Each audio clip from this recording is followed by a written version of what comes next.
After Effects works hand in hand with Photoshop in pretty much a similar fashion as it does with Adobe Illustrator.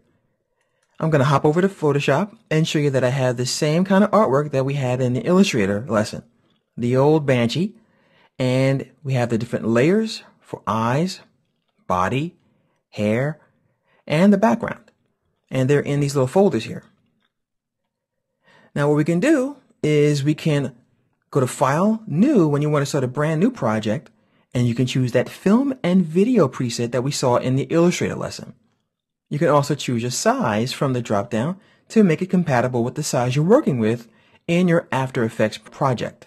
So I'm going to go ahead and cancel that because we already have a file ready to go. So what I'm going to do is simply save it on my desktop as Banshee 3, and I'm going to leave it as a Photoshop document. The important part that we want to pay attention to is we want to make sure we have layers enabled. This is a big deal. If you don't, it's going to come in as a flat image. So I'm going to save. Then I'll hop back over to After Effects, and I'm going to double click in my project panel, head to my desktop, and here is the Banshee.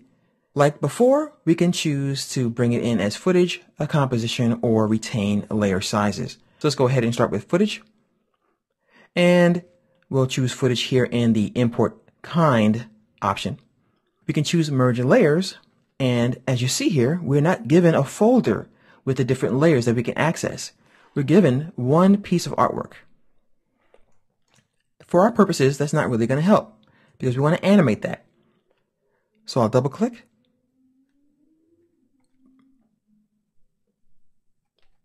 And this time, I'm going to show you that we can also choose a layer. So we can choose any artwork from any of those groups here. We can make it document size. And then, as you can see, we have that artwork. In this case, an eyeball. I'll undo that. I'll double click. And we're going to bring this guy in again. This time, we're going to go to Composition. With composition, we have the ability, of course, to retain all the information that was created in the first application, which is Photoshop in this case. I'll go ahead and say OK. This time we're given our comp that contains these layers. So we have all these groups, and this is the hair, that's the arm, and so on. We can easily rebuild our character by simply dragging the artwork down here. So for example, I'll go ahead and take the hair, throw it down here, and I'll go ahead and grab his arm and toss it down there. We'll grab his body, and don't worry if you get them in the wrong order. As you see, the arm should be behind the body, so we simply grab one of the layers and rearrange it. Of course, it's helpful to rename these layers if you need to.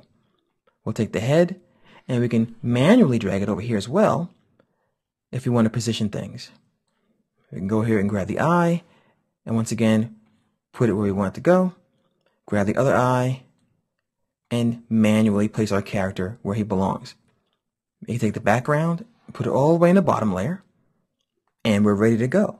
We have all the different parts of our character that we can click on, and we can animate them by using Auto Keyframe or any of the options available to you for creating animation. We can even do cool things like make things glow. So let me find that hair layer real fast to show you. Here's the hair. I'm going to go to Effect. I'm going to go to Stylize, choose Glow, and I'm going to change the glow based on color channels to alpha channels, which will give us this really cool hot effect. So that is how we can use, let me go ahead and increase that there so you can see it, the layers from Photoshop to create an awesome comp in After Effects.